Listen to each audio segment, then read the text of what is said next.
Katya. And I'm Rin. And we're here at Commonwealth Holistic Herbalism in Boston, Massachusetts. And on the internet everywhere, thanks to the power of the podcast. Woohoo! Mm-hmm. Well, so we're continuing on with our series where we're looking at the herbs on our apothecary shelves in their alphabetical order by Latin name. And in a lot of the entries in this series, we've had these fortunate pairings of, well, like last week with Tulsi and Evening Primrose, where that's just two great herbs that go great together. Great formula right there by itself, you know? Or there's been comparison or contrast between two herbs that are next to each other, or we run into a whole group that are all in the same genus, like when we did 3 mints in one show. Yeah. But today is not like that. Today we have Palmaria palmata and Passiflora incarnata, Dulce and Passionflower, and two herbs that have nothing to do with each other. They're nothing in common. I was trying, for a while. I was like, well, you could. They're both relaxant. That's all I got. That's it. So that's fine. No problem. We're gonna do this anyway.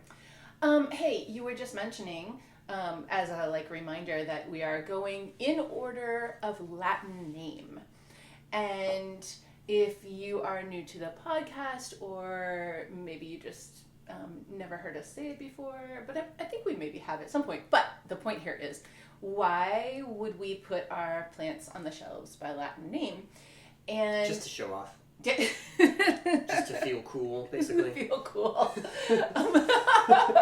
No, I mean, kind of. It is kind of cool, but so here's where I admit that despite that I used to teach high school Latin, I had an enormously difficult time learning the Latin names of plants. It was so embarrassing. It was so bad. Rin learned them in 2 seconds.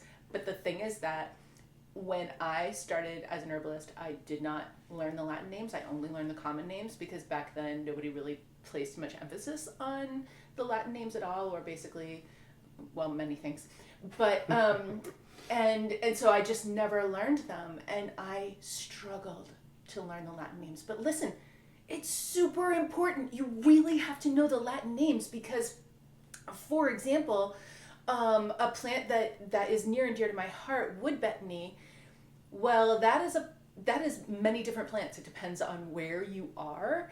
And if you're in the United States and you say wood betony on the eastern part of the United States, you probably mean Stachys officinalis. And if you're in the western part of the United States, you probably mean Pedicularis, one of many species.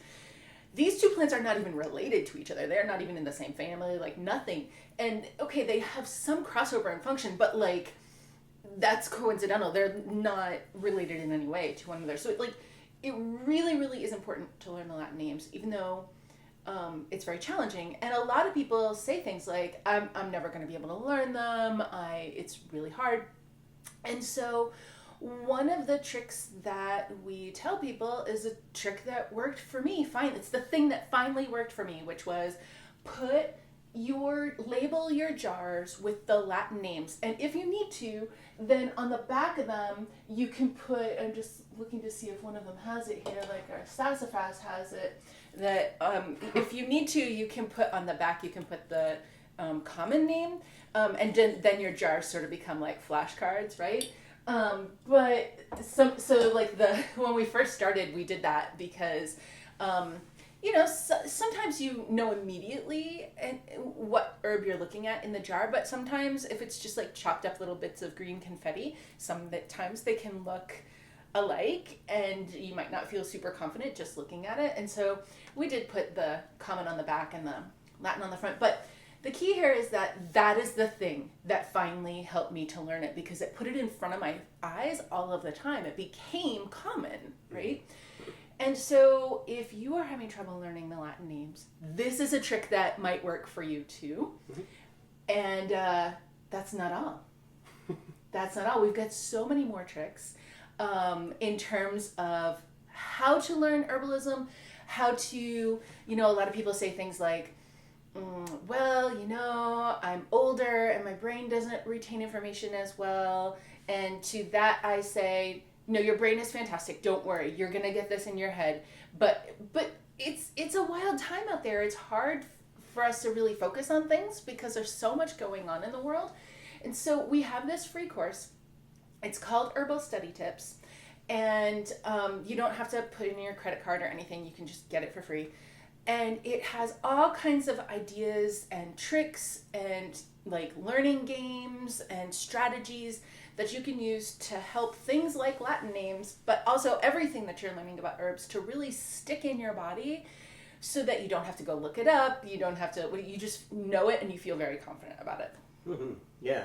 Yeah, so that's our Herbal Study Tips course, and that's really trying to help you get more efficient, but also, actually, and this is important, more playful in the way that you go to learn your herbs.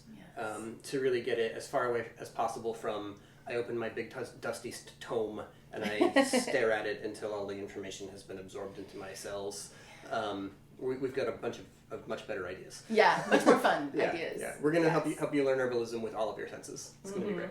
Yes. So you can find that. You can also find another free course called 4 Keys to Holistic Herbalism, which helps us to situate our work with herbs in the context of holistic practices and habits. And if that sounds like a bunch of fancy words, then it just means, how is herbalism real? How does it show up in the real world, in your real life?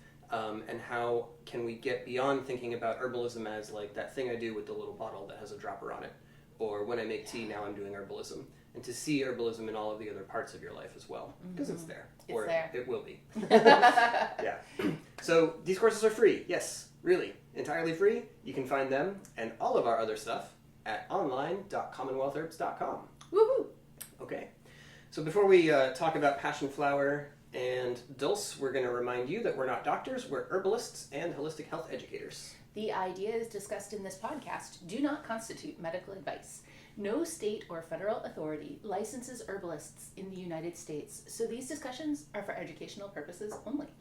We want to remind you that good health doesn't mean the same thing for everyone. Good health doesn't exist as an objective standard. It's influenced by your individual needs, experiences, and goals. So keep in mind that we're not attempting to present a single dogmatic right way that you should adhere to. Everybody's body is different, so the things that we're talking about may or may not apply directly to you, but we hope that they'll give you some new information to think about and some ideas to research further. Finding your way to better health is both your right and your own personal responsibility.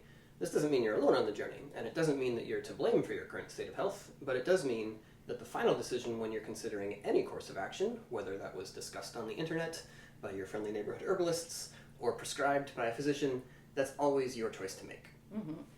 Okay, let's talk about Dulce. Dulce is such a sweet plant. It's such a sweet... Well, it's a salty plant. It's a salty plant. But it is such a sweet, like, kind, thoughtful seaweed. It is it's like the seaweed for people who don't like seaweed. Mm-hmm. It's the seaweed for people who don't even like the idea of seaweed. Like, we tell people that seaweed is a great idea for all these reasons, and they're like, yeah, but no, it's gross, it's seaweed. And so for all of those situations, Dulce is the answer. Because it has a very light flavor. It has almost like really no discernible sort of fishy or ocean flavor. It's really just kind of, salty, savory. There almost is a little sweetness in it. But it's like there's, we talk about bitters and something is just a really pure bitter like Centauri. For me, that becomes very difficult to work with because that pure bitter is really intense. But in the case of Dulce, it's like kind of a pure saltiness, like without the complexity of all the ocean flavors going along with it. It's just like a very simple, don't worry, I'm just savory and salty, it's okay kind of flavor. So yeah, savory, that's an important word for this plant in terms of flavor profile. See, people also use that word umami for these. Yes, It is exactly that. Yeah. And that can be valuable even if we're just and don't even like that phrase, right? Even if we are simply talking about cooking, right? Mm-hmm. So you can just put a little bit of dulse flakes into a dish of food that you're cooking, and it will give a little extra depth, a little umami flavor to what you've got going on. And no ocean flavor, don't worry. Yeah. Just umami. Yeah, but that complements meats really well. That complements mushrooms really well. It's just an excellent thing to add. Potatoes. Yeah. It's really lovely. Like if you have a baked potato, if you've ever had like, potato skins with like bacon bits and stuff like that on it. Like bacon is an umami flavor actually. And so if you're like, well, I don't have bacon or I don't want to eat bacon or whatever, you could have your potato with like whatever you like to put on it, chives or whatever, and like little dulse bits, and it would be really, really delicious. Yeah. Now you've got me thinking about how bacon is like, people think it's just a big slab of fat, but it's really like fat contained within collagen, and like with the modern sort of perspectives on collagen and collagen powders and collagen in all of your processed foods and whatever, you have a kind of different look at bacon there. But then, with dulse, it's not collagen exactly, but it does have some interesting complex polysaccharides, including things called glycosaminoglycans, which are sort of similar, actually, and contain some of the same amino acids. So when we break them down, and like if you eat seaweed and you digest it and break it down, your body's going to take some of the elements in there and build them back into your own connective tissue. So maybe dulse is actually the bacon of the sea. I think we've got an entrepreneur idea here. If it's not out there already, somebody go ahead and put that together. Bacon of the sea, dulse products for everyone. Yeah. Yeah. Not that we need to commercialize everything, right. But it doesn't have the texture. It definitely doesn't. But it very much has. Not the smoked part of bacon flavor, but the umami salty part of bacon flavor, it really has. So, and this also, like, for folks who are vegetarian or vegan, this is really super important, actually, not just because it's not always easy to get that kind of flavor without meat. Like from mushrooms, you can do mushroom stuff. You gotta do seaweed stuff if you want that. But seaweed stuff will give you that flavor. But like building that connective tissue, it becomes challenging with a vegan diet and a vegetarian diet. And so when there are plants that can help do that work, then it's really important to emphasize those in the diet because they're going to be filling that role. Yeah. We were talking about this being a really good kind of beginner seaweed. It's also a good seaweed for folks who are, how to say this? Okay, so sometimes when we talk about seaweed, people, like in Q&A time, we have these, twice a week we do a live Q&A session for everybody in our school. And a lot of times people are going to ask about seaweed and then immediately ask about the iodine content. Either because they want a bunch of iodine and they've realized that seaweeds are a great place to get it, and they're now asking, like, what's the best seaweed for the most iodine? Or the other question is, wait, is this going to be too much iodine? If I eat a big handful of seaweed every single day, am I going to overstimulate myself or cause problems? It is potentially possible to take too much seaweed. And one way we can see that is by, like, higher rates of hyperthyroidism and an unusual type of hyperthyroid goiter occurring in Japan, where, of course, they're kind of famous for eating a lot of seaweed compared to most other places.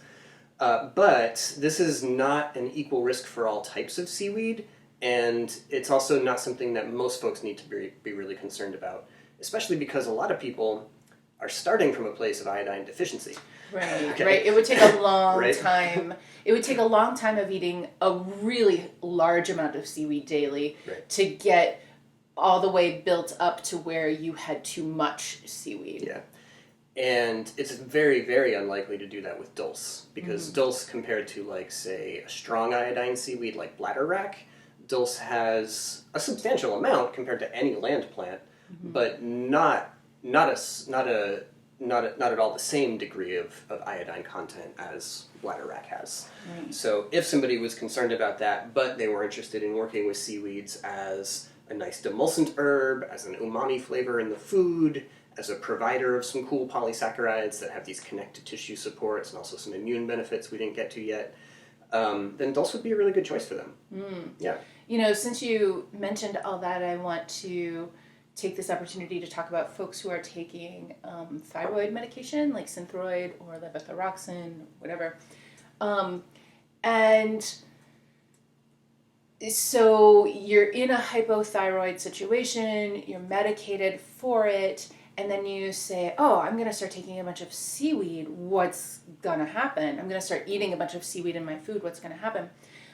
So at first, nothing is going to happen because, it takes a while for the minerals to build up.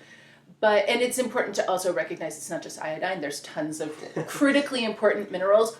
And they're for your thyroid. Like, your thyroid doesn't only need iodine; it needs lots of things. They're for your thyroid. They're for your hypothalamus. They're for your kidneys. They're for your liver. Yeah. They're for your Yeah. Name a cell in your body. It needs some mineral content to function well. And hey, your nerves. Ooh. Yes. Oh my goodness. Yeah. We should do a whole little bit on that.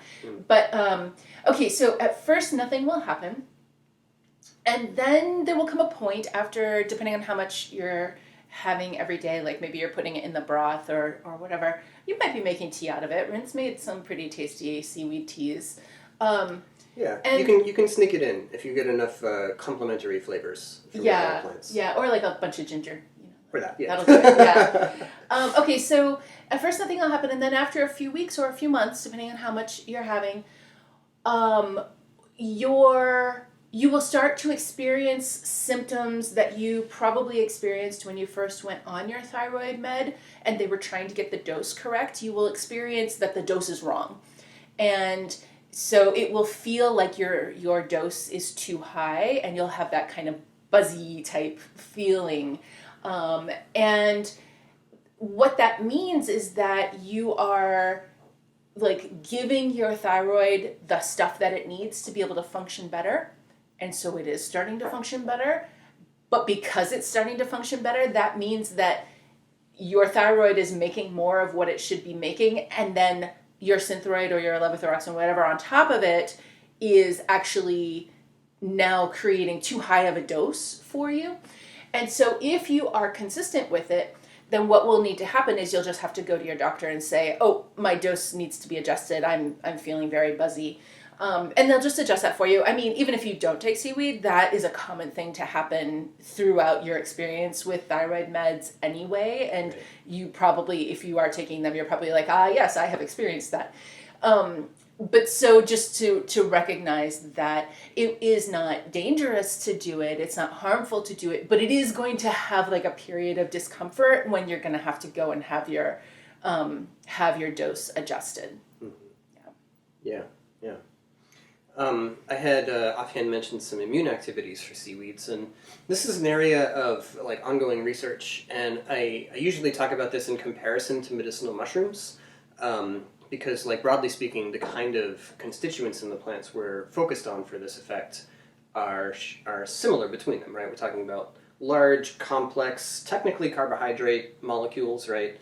We call them polysaccharides, and there have been found immunomodulatory effects from our seaweeds in a really similar way to what's been much more publicized with the medicinal mushrooms. So I continue to wait, but I won't be surprised if in 5 years or sometime in the next decade we see a sort of like surge of interest in seaweed and seaweed extracts and seaweed products and stuff, the way that we have seen with mushrooms in recent years. Much like mushrooms, avoid the products, just put it in your soup. just put it in your soup. It is the best way to take these. Yeah, just put it in your soup. Yeah. And I mean, there's another way in which the seaweeds and the mushrooms are similar. It's that they're not plants. This is algae. That's a different kingdom of life, Yeah. Mushrooms are not plants either. They're fungi. So fungi and algae, they're not plants, they're not animals. They share some characteristics with each. The seaweeds maybe lean more toward plant, and the mushrooms, I don't know, they're their whole other thing.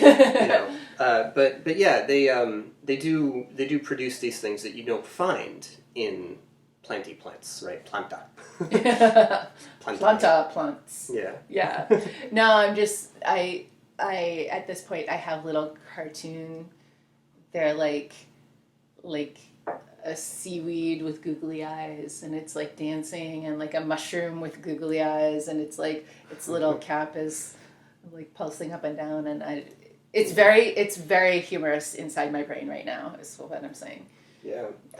With specific immune activities or related activities of the seaweeds, and this applies not just to dulse, but a lot of the red seaweeds, including Irish moss and nori and other fun friends like that, they have been found effective topically against some virus families, most specifically with the herpes family.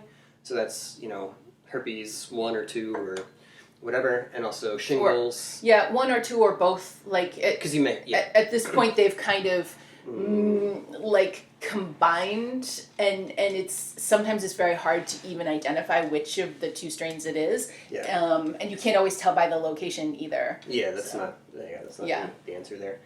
But also chicken pox, which apparently I've recently been reminded of this. It used to be referred to as the great pox, whereas the smallpox was like the small one, and that was in terms of severity. So once upon a time, chickenpox was the scary stuff, and smallpox was like, we don't worry about it. But that switched throughout recorded history, right? Well, because we stopped getting smallpox, and everybody used to get chickenpox. If you're my age, you had chickenpox and you stayed home from school for a week and ate popsicles. But these days, the kids don't all get it. Yeah. But yeah, if we go back 1,000 years or so, maybe the chickenpox were scarier at the time. In any case, this whole family and shingles as well, right? It's the same group. The seaweeds do seem to be quite helpful there, and the best way to go about this, for our perspective, would be topically, right? We're going to take the dulse, right? We're going to moisten it up with some probably warm water. Warm water, it'll feel better. Yeah, right. And then if you've got lesions around the lips or wherever else on your body, then we can go ahead and lay this over that and just kind of let it sit there, let it kind of soak in to the skin for a while, half an hour at least, but longer might be better. So this is something that I feel needs to kind of update traditional information, and by traditional I mean herbalism in 1960s, early 1970s United States. I don't mean actual traditional herbalism. And so, out of that era of herbalism, we get, lemon balm is good for herpes. Okay. Lemon balm is the herpes herb. It's the herpes herb. It's the only one. Lemon balm is helpful for herpes under specific situations, but the constituents that are helpful are also easily degradable. So if you have dried lemon balm, it's not nearly as effective. It really needs to be fresh. And honestly, I think that thyme is stronger, but I think that seaweed, the red seaweeds, is even stronger. And I also think that it's probably more traditional. Like, I just think about, what about all the people on the coast of Ireland, for whom seaweed was a part of everyday life anyway? What did they do when they had a cold sore? Absolutely, they put seaweed on it, right? So there's nothing wrong with lemon balm. If you love lemon balm for a cold sore, keep doing it. That's fine. But it's one of those things that's like kind of tattooed on herbalist eyelids, like lemon balm for herpes. And so instead, I want us to start thinking about, or thyme steam, or even better, red seaweeds. Yeah. And then the other place that I want to update some information is oatmeal for chicken pox, because you hear that all the time. And like these days, I think maybe kids these days don't really get chicken pox very often. But you used to hear that all the time. When I was a kid, you heard calamine lotion. But, there was a period where you would hear oatmeal all the time. And oatmeal has some problems. Yes, it does. It is soothing and calming, kind of, but it's wicked messy. and clogs up your bathtub if you put your kid in there with a oatmeal bath and whatever. But also, a lot of people have sensitivity to gluten, and some people get away with what's labeled as gluten-free oats, but not everyone. And wow, there's I could do like an entire hour here on why gluten-free oats are not exactly what we think they are. But instead just grab the holistic nutrition course, because I don't want to derail us, but it's all in there. But so a lot of people have sensitivity to oats, even that are labeled gluten-free. And so you could think like, but it's chickenpox, so I better put oat on it. Or you could just put red seaweeds on. It's actually, I think it's more effective. I think it's easier to clean. Everybody has preferences about what is easier and better and all that stuff. But for me, I think that seaweed is just easier. And, you can wrap it up in a little bit of cheesecloth and you can move it around and you can like hold it here for a while and then hold it there for a while. And, oh, it's itchy over here. Okay, we'll hold it there for a while and whatever. You don't even need a whole bath for it. So when we think oatmeal for chickenpox, think, oh, and also red seaweeds. Yeah. Yeah, right on. Okay. Oh, hold on. You were talking about nervous system health. Yes, right. I was trying to remember that as well. Right? Yes. This is going to be really important and good. This had come to mind when we were talking about iodine, and then you were talking about the other mineral content in the seaweeds. And with that, one way to think about this is that humans have been doing industrialized agriculture on this planet for a while now, and you've probably heard about runoff as a problem here, right? Particularly runoff of phosphate fertilizers getting into the waterways and especially collecting in delta areas and causing algae blooms and like reducing the oxygen content and killing off fish, and like in some places this is extremely severe and bad. But it's not the only thing that's running off. A lot of nutrients in the soil may be drawn up by the plants and then not put back into the dirt. Okay, and then ultimately some of those are kind of lifted up to the surface and they might run off in the rain. Others are just taken up in the plant and eaten, but not replaced, not put back in, because of the way that industrial fertilizers tend to just be, a few key nutrients, but not the full spectrum of actual nature. Right? Yes. And so, over time, there's some decent evidence that our major food supply, right, our commercial food crops, our industrial food crops, have lost a fair amount of their mineral content over time. The question is, where did it go? Right? Well, a lot of it has ended up into the water, into the oceans. And so, the seaweeds, if nothing else, they're in a position to pick up those nutrients and to put them into their tissues. And also, the ocean is struggling like every other thing touched by man on this planet. But one thing that is like not so bad for the ocean is that their mineral cycle is harder to disrupt. We can easily disrupt the mineral cycle with agriculture because if you don't put it back, then it's gone. Like if you don't put the minerals back into the soil, it's gone.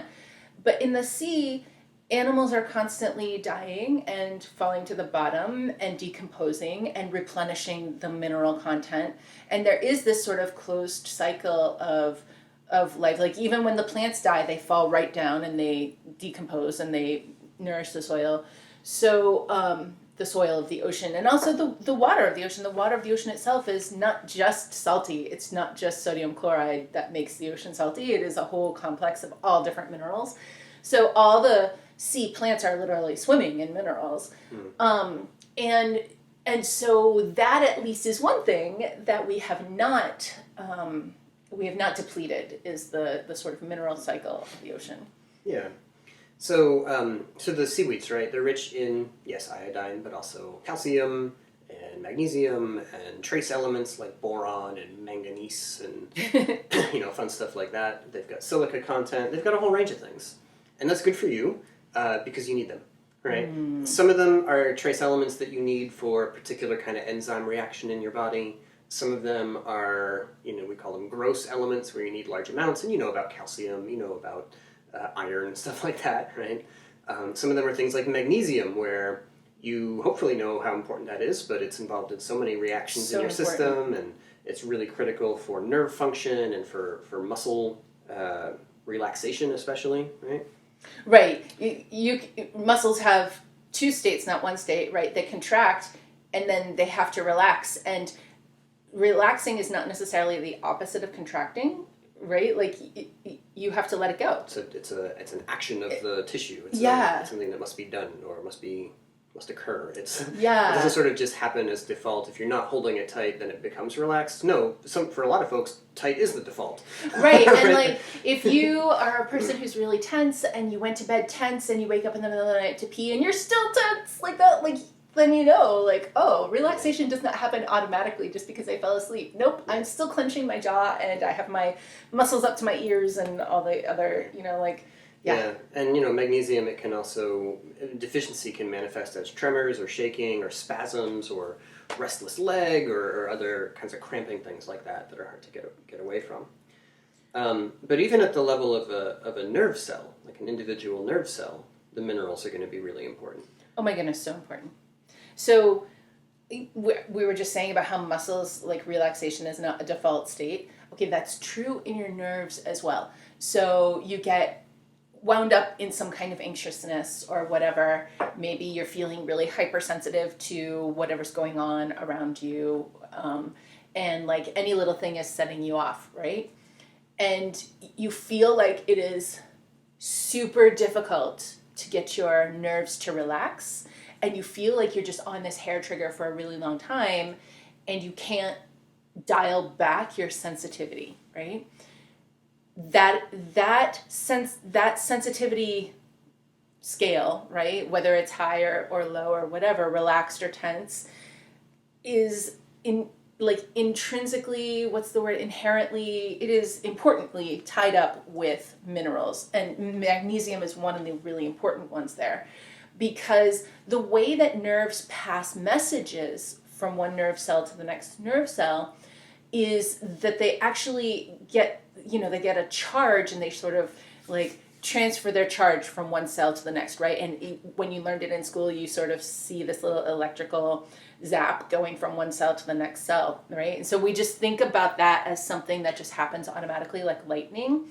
And we don't think about how, like if there's static electricity, something had to create the static charge. It had to be like you rubbing the balloon against your hair to build up the static charge and then like stick it to your friend's shirt, right?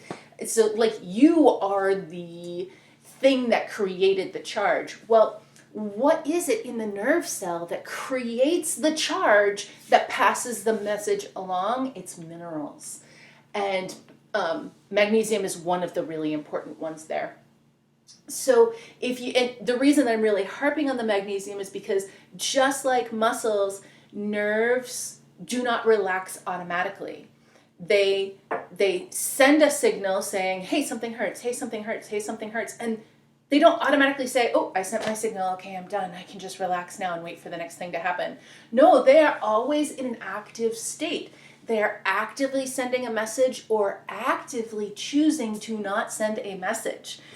And kind of like you, when you have something to say, but it's not very nice, and you are actively choosing to not say it out loud, right? Okay, your nerve cells are just like that. They have to actively choose to not say something annoying.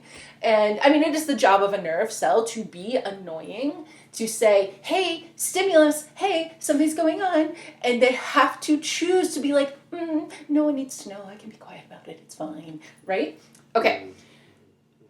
The way that they make the choice to say, actually, no one needs to know about this, everything's fine, I can just be still, is magnesium. So if you don't have enough, it becomes really hard to come down out of a state of anxiousness. It's normal to get anxious. It's normal to get nervous about things or wound up a little bit. That's normal for humans. It's protective. But then we need to be able to come back down, and when we can't come back down, then we get stuck in these states of anxiety. In order to come back down, we need to make sure we have all of the minerals that are required for our nerve cells to actively decide that they don't need to send panic messages. Seaweed. Seaweed. Yes. Yeah. And to kind of step back out a little bit, right? When we think about dulse, when we think about most of the seaweeds, what have we got all together, right? Okay, so we've got the nutritive element, we're feeding your body, we're feeding your nerves, we're feeding your bones, right? We're feeding all of your systems. We're allowing for this kind of relaxation. And when we think about these plants in terms of direct qualities, we see moistening, relaxing effects, cooling effects, like the ocean, right? It's pretty cool in there. It's flowing, it's moving, right? It's like you can kelp it up, you know, it's like very, if you've ever seen kelp in the tide, it's just like, you know, slowly flowing, doing its little hula. Yeah. And so the seaweeds are kind of like, they're bringing in the earth element from the water world, right? They're like the earth of the water there, and they carry those things into us. So if you want to think in terms of elements and archetypes, that's what I would start with. That's nice. Yeah. That's really good. Okay, let's move on. Let's talk about Passionflower.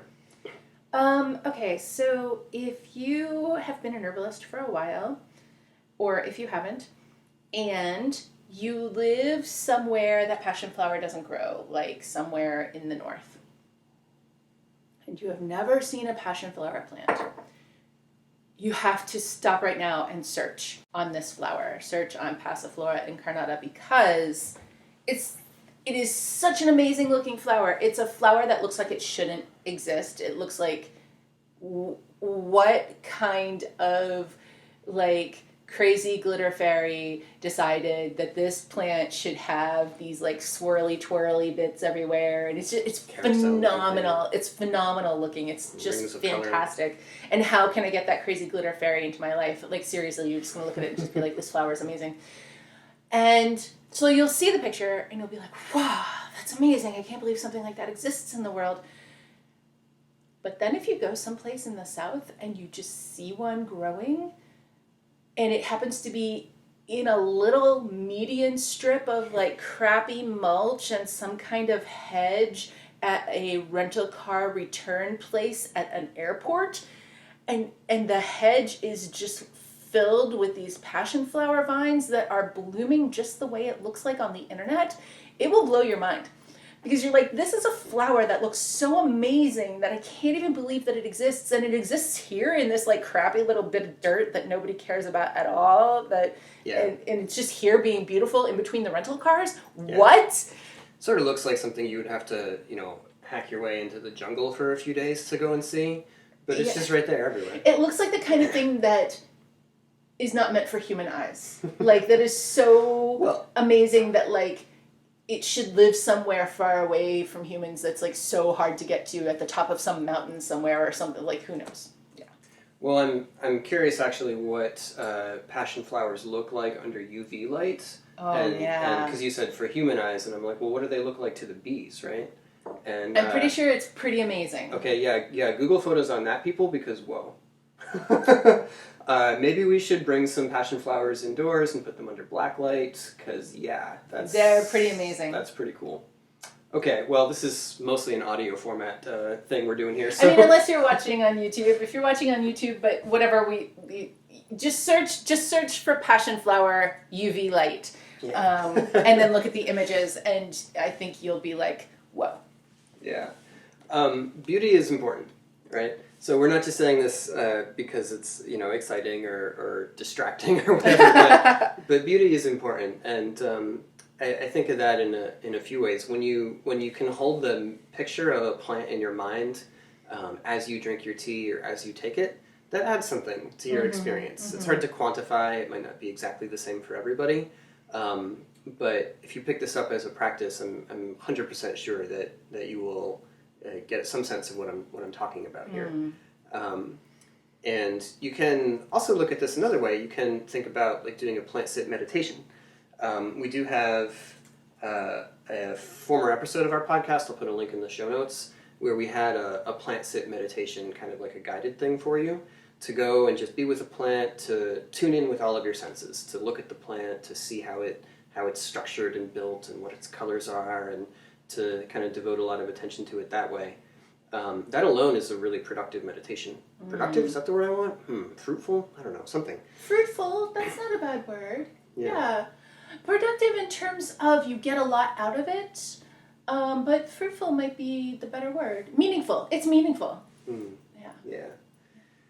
Right. It really helps you deepen your relationship with the plant, and that does not sound very factual or bullet pointed to say deepen your relationship with a plant. Like, But it is also the factual and bullet point part of learning. It is.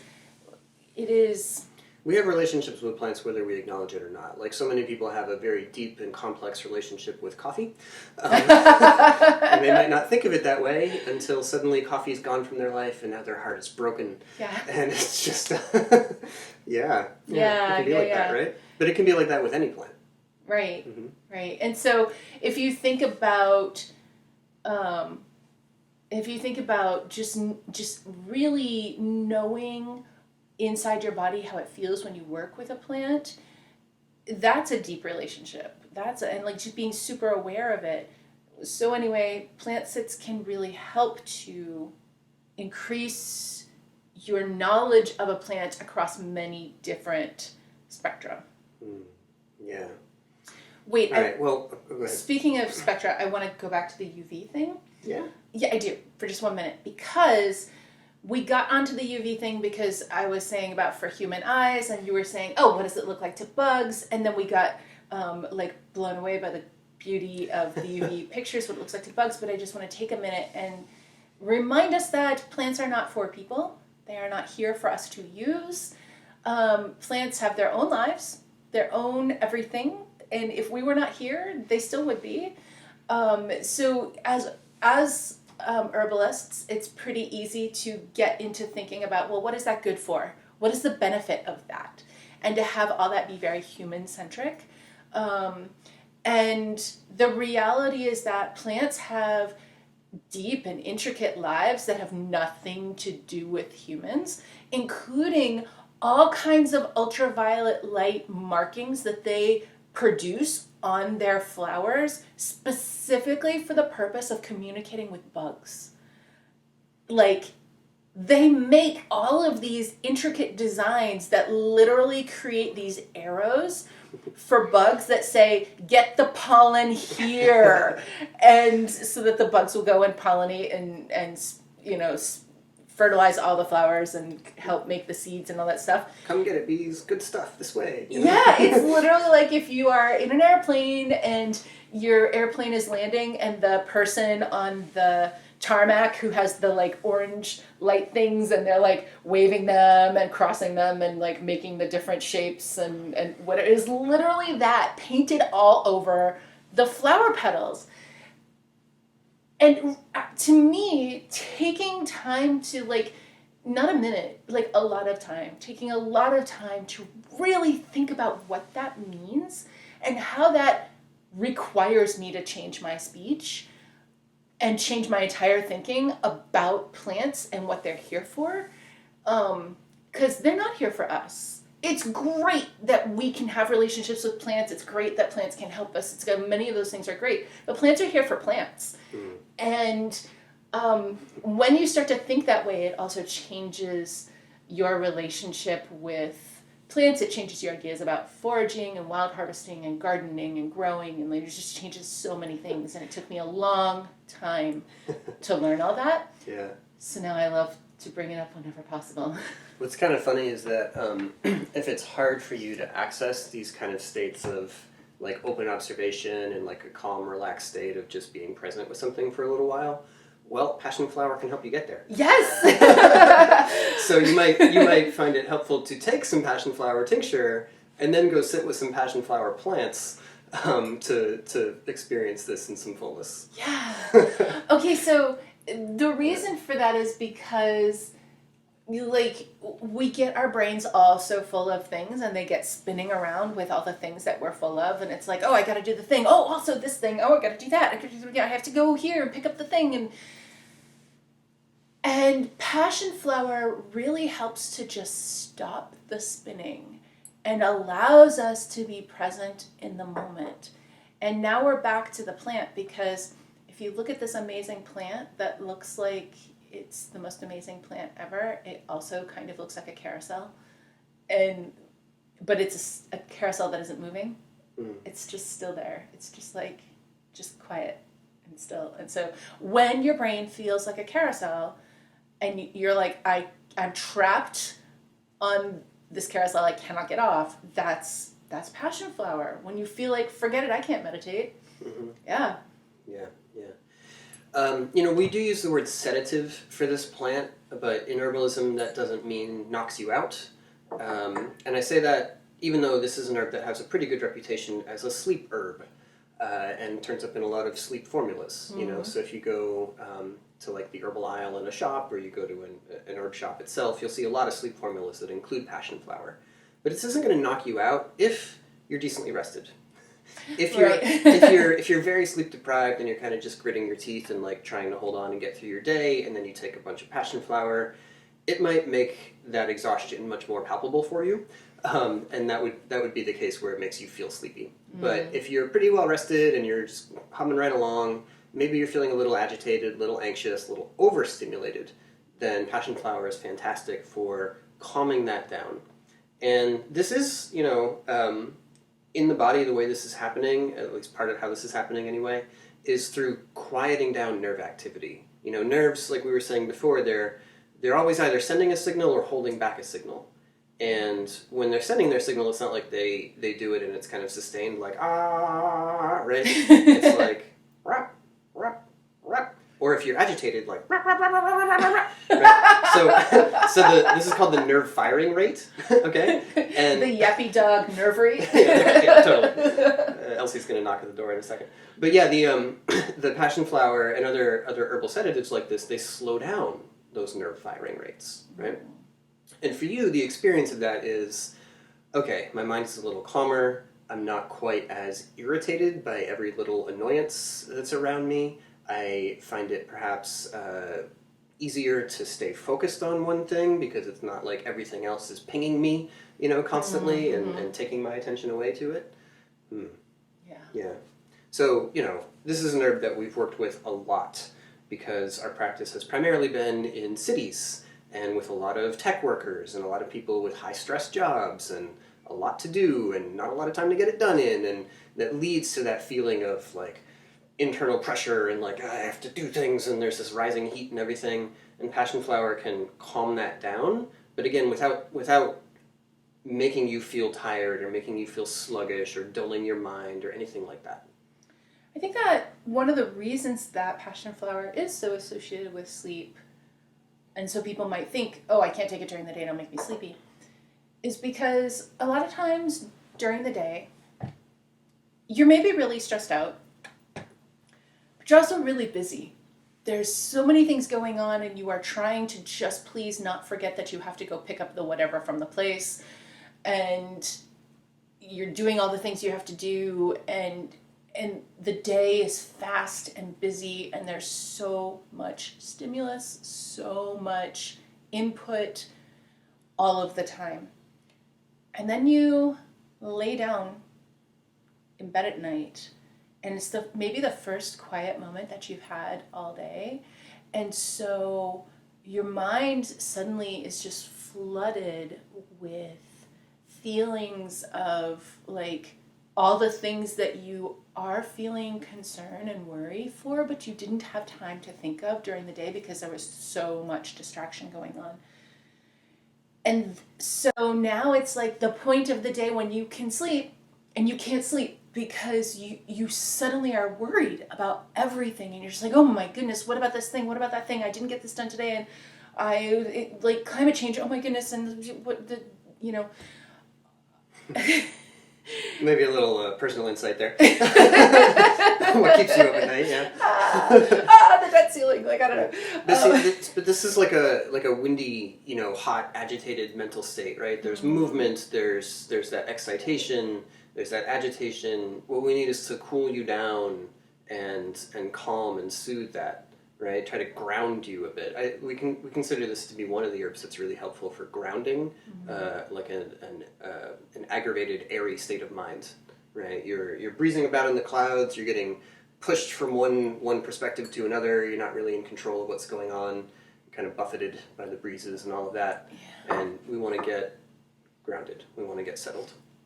And you're kind of like, if I just could do that, I'd be able to sleep.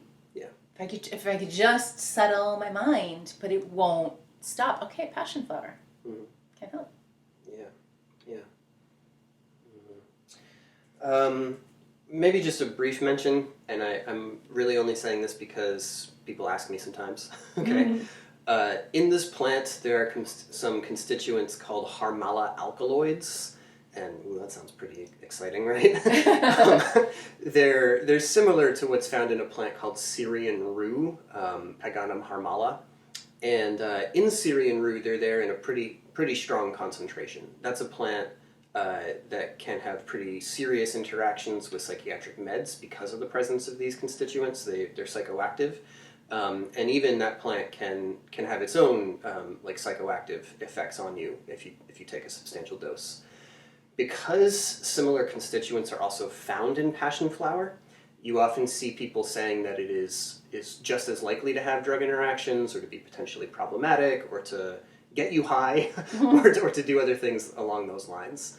And the fact of the matter is that that's just not the case, because even though they're present, remember, it's not just whether a plant has something in it, it's how much is there and how relevant that is to the form and the dose that you're going to take.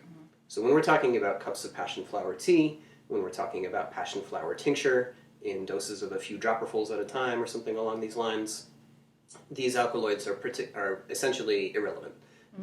They're contributing surely in a minor way to the effect of the plant, but they're not reaching that level where we're going to get anxious if somebody's taking a pharmaceutical to help them to feel calm or to deal with their anxiety. It's okay to have Passionflower in addition to that.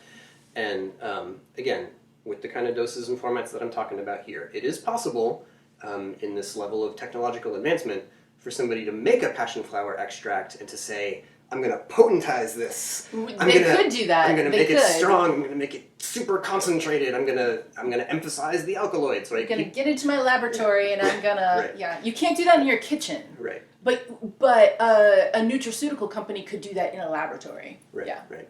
So speaking from the perspective of tea and tincture, Yeah. right, I'm not concerned about those kinds of drug interactions for this plant. Right. All right. We get into those weird supplements. Yeah, maybe. Okay. Yeah. All right. All right. Yeah. So this might be a slight stretch, but as we were talking here, and I was thinking about Passionflower as like grounding, and you look at the plant, and it's an airy plant, right? It looks like it can fly. There's airspace in the plant, between the tendrils on the outside edges and everything. It looks like it will just sort of start spinning and float up into the sky. Mm-hmm, it does. And it's this twining vine that wants to climb things, but it has that really grounding element to it. So if Dulce was like earth from water, then Passionflower might be an earth of air type of plant. I do not think that's a stretch. I think that's astute. I think it's lovely. A little poetry for you, a little metaphor. Yes. A little elementalism perhaps, but all right, maybe we got there after all. I think we did. I think so. Cool. All right, before we go, I wanted to just highlight something for you.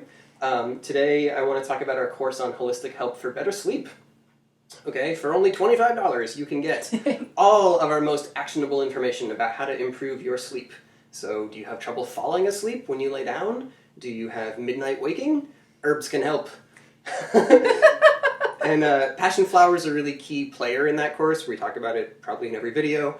Yes. Along with skullcap and betony and wild lettuce and a whole bunch of other great friends for this. So you can rebuild your circadian rhythm, you can recover from sleep debt, and you can even wake up feeling good in the morning. Wow. Imagine that. Yeah. You can wake up like you want to wake. Like, I actually would like to be awake. Yeah. I'm ready for this day. Mm-hmm. Yeah. Just like every course with us, you get live Q&A sessions twice a week. You get integrated discussion threads right there in each lesson, so you can ask a question and get a response within a day. You get lifetime access to all of the course material and any updates we make in the future. You get quick guides, PDFs you can download, action prompts to help you make this real in your life, and more than that too. Right? Yeah. So you can find that one and all of our courses at online.commonwealthherbs.com. Mm-hmm. Okay. That's it for us this week. We'll be back next time with some more Holistic Herbalism podcasts. Until then, take care of yourselves, take care of each other, drink some tea. Drink some tea. And dream of seaweed. Aww. Yeah. Yes. Counting it up over here. Yes. All right. Bye, everybody. Bye.